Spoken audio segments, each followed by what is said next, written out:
اور امام نبوی رحمہ اللہ نے اپنی شہرۂ آفاق کتاب ریاض الصالحین کے اندر توبہ کے حوالے سے فرمایا قال العلماء التوبۃ واجبۃ من کل ذنب. علماء فرماتے ہیں کہ توبہ ہر گناہ کے اوپر واجب ہے. جو گناہ بھی انسان سے ہوا واجب ہے کہ اس کے اوپر توبہ کی جائے. فَإِن كَانَتِ الْمَعْصِيَةُ بَيْنَ الْعَبْدِ وَبَيْنَ اللَّهِ تَعَالَى لَا تَتَعَلَّقُ بِحَقِّ آدَمِ فَلَهَا ثَلَاثَةُ شُرُوطٍ. بس اگر وہ معصیت وہ گناہ ایسا ہے کہ جو بندے کا اور اللہ کا معاملہ ہے اور کسی آدمی کا حق اس میں شامل نہیں، تو پھر توبہ کی 3 شرطیں ہیں. توبہ کی کتنی شرطیں ہیں؟ 3. اور یہ اس صورت میں جب کسی بندے کا معاملہ نہیں ہے بلکہ آپ کا اور اللہ تبارک و تعالی کا معاملہ ہے. احدها ان یقلع عن المعصیہ. پہلی تو یہ ہے کہ اس گناہ سے فوراً دور ہو جائیں، اپنے آپ کو قطع تعلق کریں، اپنے آپ کو وہاں سے ہٹائیں.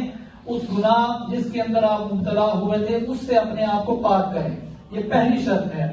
والثانی، اور دوسری شرط یہ ہے وہ جو گناہ ہوا وہ جو معصیت ہوئی اس کے اوپر آپ کو شرمندگی اور ندامت کا احساس ہو.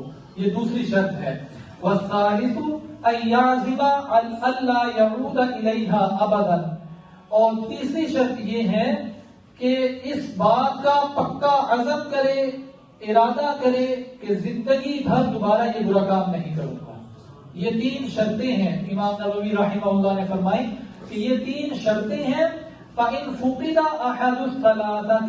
ان میں سے کوئی ایک بھی شرط مس ہو گئی لَمْ تَصِحَّ تَوْبَتُهُ. تو تمہاری توبہ صحیح توبہ نہیں ہے. تمہاری توبہ ویسی توبہ نہیں ہے جیسی توبہ کرنے کا اللہ تعالیٰ نے سورۃ التحریم کے اندر فرمایا یا ایھا الذین آمنوا توبوا الی اللہ توبۃ نصوحا. توبۃ النصوح کے ساتھ. تو وہ توبۃ النصوح کیا ہے؟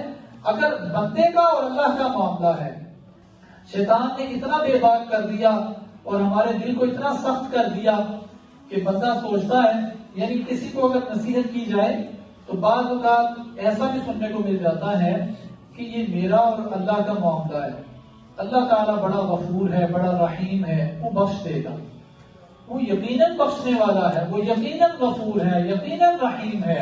بلکہ وہ تو فرماتا ہے ان اللہ یغفر الذنوب جميعا. بے شک اللہ تعالیٰ تمام گناہوں کو بخش دے گا. انہ هو الغفور الرحیم. وہ یہ بھی کہتا ہے کہ لا تقنطوا من رحمت اللہ. اے میرے بندے اللہ کی رحمت سے مایوس نہ ہو جانا. لیکن یہ کیسی بے باکی ہے کہ بندہ اپنے گناہ کے اوپر ڈیفینڈ کرے اور کہے کہ چونکہ اللہ تعالیٰ بخشنے والا ہے لہٰذا مجھے نصیحت کی ضرورت نہیں، لہٰذا مجھے توبہ کی ضرورت نہیں. امام نبوی رحمہ اللہ جو حدیث کے بھی امام ہیں، تصوف کے بھی امام ہیں، وہ فرما رہے ہیں ایک بھی شرط اس میں سے مس ہوئی تو وہ سچی توبہ نہیں ہے. تو یہ تو مطلب بہت بڑی غفلت ہے.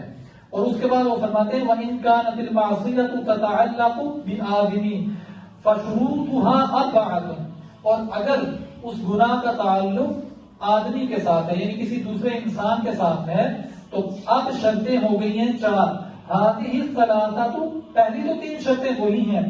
وَأَن يَبْرَأَ مِنْ حَقِّ صَاحِبِهَا. اور پھر اس کے بعد چوتھی شرط یہ ہے کہ وہ جس بندے کا حق تلفی کی اب اس کو بھی آپ نے شامل کرنا ہے. فَإِن كَانَتْ مَالًا أَوْ نَحْوَهُ رَدَّهُ إِلَيْهِ. اگر اس کا ناحق مال لیا یا کوئی اور اس کو نقصان پہنچایا تو اس کو واپس کرو، اس کو مال واپس کرو. اگر اس کے ساتھ کوئی زیادتی کی، کوئی اس کو پریشانی میں مبتلا کیا، مینٹل ٹارچر کیا کسی کو، اب اس سے معافی مانگ لو. اس دنیا کے اندر معافی مانگ لینا بڑا آسان ہے، قیامت کے دن بڑی پریشانی ہے. قیامت کے دن بڑی پریشانی ہے. اس دنیا میں زیادہ سے زیادہ کیا ہوگا؟ مجھے اپنی انا کو قربان کرنا پڑے گا کہ لوگ کیا کہیں گے، اس کو قربان کرنا پڑے گا. لیکن قیامت کے دن تو کوئی حل نہیں ہے. قیامت کے دن یا تو نیکیاں دینی پڑے گی یا اگلے کے گناہ اپنے سر لینے پڑیں گے. استغفر اللہ العظیم. تو دنیا میں تھوڑی سی جو اپنی میں ہے اس کی قربانی دے دے اور بندے سے معافی مانگ لیں. اور اگر وہ بندہ فوت ہو چکا ہے، بعض اوقات ایسے بھی ہوتا ہے کہ بندہ فوت ہو گیا، اب اس کے لیے استغفار کریں، اس کے لیے بخشش کی دعا کریں. کیا جو مال اب بعض اوقات ایسا ہوتا ہے کہ آپ اب مال کس کو واپس کرنے، وہ بندہ ہی موجود نہیں ہے، تو پھر وہ مال راہ خدا میں اس کے لیے صدقہ کریں. یعنی کسی بھی طریقے سے اپنی جان اس دنیا کے اندر چھڑائیں، ورنہ قیامت کے اوپر اگر جائے گی بات تو وہاں پر معاملہ بڑا سخت ہے۔